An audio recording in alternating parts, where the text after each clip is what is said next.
चला, आजाद मन चला, मुझे चलने दो। यूं बांधोगे भी कैसे तुम भला, बादलों से आती न रोशनी। मुझे चलना है, उड़ना है, बहना है, जीना है।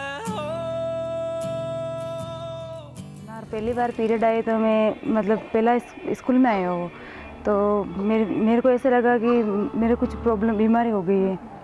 मतलब बहुत सी लड़कियां वो कपड़े को मतलब जो कंडे होते हैं ना हमारे यहाँ गांव में, तो उनके बीच छुपा देती है। कहीं पत्थर पड़े होते हैं गाँव घर में कहीं पे, तो उनके वहाँ छुपा देती है, या किसी नाल के नीचे से जो होता है बखारा ऐसा कुछ भी वहाँ जैसे आदमी नहीं देखे इस ऐसी जगह पे मतलब लड़कियाँ महिलाएं छुपा देती है। जल्दी सुबह नहाती है, कपड़ा लेती है, तो वहाँ से जैसे लेते हैं उसमें देखते नहीं है कि उसमें कीड़ा है क्या है, बिना देखे वो यूज करते, तो उसे बहुत सी दिक्कतें होती है।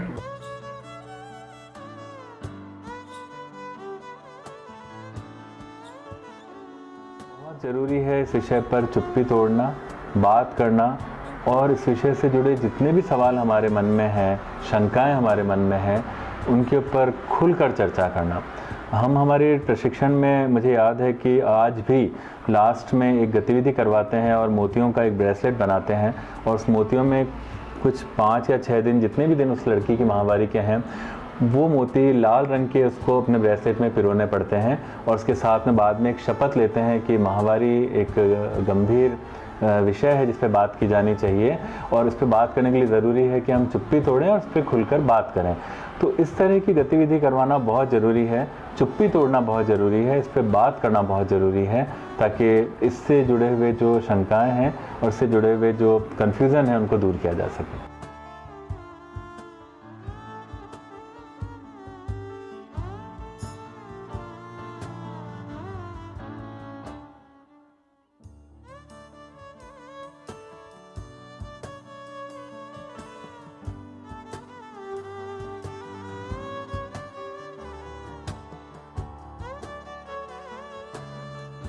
हम चाह रहे थे कि अभी कुछ ठोस ऐसे आधार तैयार किए जाएं जिनके आधार पर हम ये कह सकें कि परंपरागत तरीके या सूती कपड़े का इस्तेमाल इन दिनों के लिए कितना ज़रूरी होता है और कितना सुरक्षित होता है। क्योंकि इस बात को लोगों को बताने के लिए कुछ पुख्ता सबूत चाहिए, तो हमारी पूरी टीम इसके ऊपर कुछ अध्ययन कर रही है, शोध कर रही है, रिसर्च कर रही है, और उसमें कंपेयर कर रही है कि जो बाज़ार में मिलने वाले पैड हैं या उगेर पैड हैं उनमें क्या क्या फ़र्क है। और उगेर का पैड इस्तेमाल करने से किसी भी तरह की कोई दिक्कत नहीं आती है, वो वॉशेबल हैं, रीयूजेबल हैं और बहुत सुरक्षित हैं। तो हमारी आगे ये प्रयास रहेगा कि सही जानकारी ज़्यादा से ज़्यादा लोगों तक पहुँचाएँ, ताकि लोग सही और सुरक्षित और स्वच्छ साधनों का उपयोग कर सकें।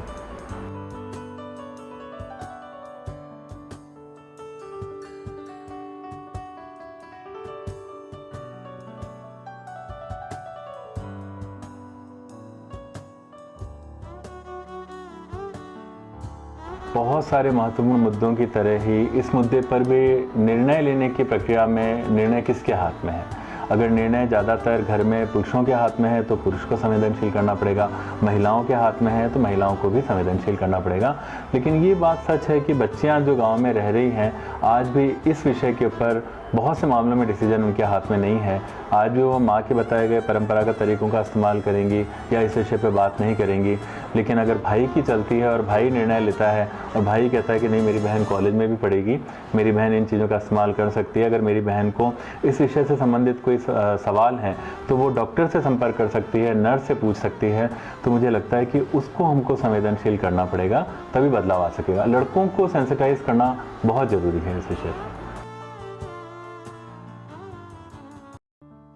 अभियान 3-4 इसके बहुत मुख्य गतिविधियां हैं। पहली गतिविधि है कि लोगों को सेंसिटाइज करना, उनको ट्रेनिंग्स देना, ट्रेनिंग देने के बाद में कॉलेज सेमिनार आयोजित करना, ऐसे मंच तलाशना जहां पे इस विषय पे बात की जाए।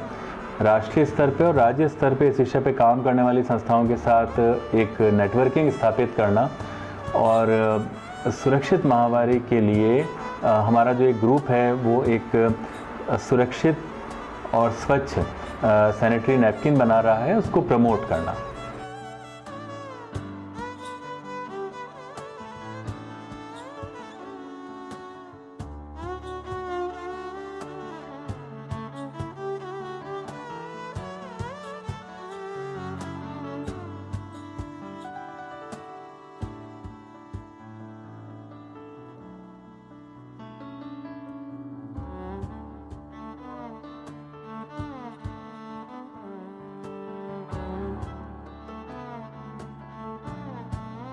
ये पेड़ बहुत सुरक्षित हैं और जांचे परखे हैं।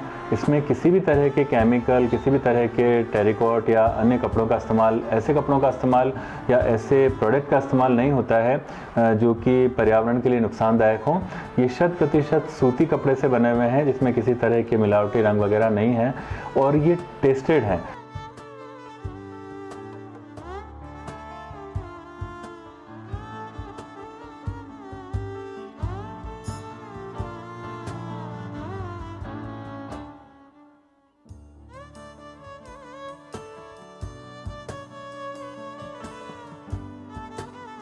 जैसा कि आपको मालूम है, मेरी संस्था का नाम जतन संस्थान है और मैंने इस संस्थान में 2001 से काम करना शुरू किया। जतन संस्थान रजिस्ट्री 2001 में हुई और शुरुआत में हमने अपने काम को किशोरों और युवाओं के मुद्दों के साथ शुरू किया और उसको आगे लेके गए।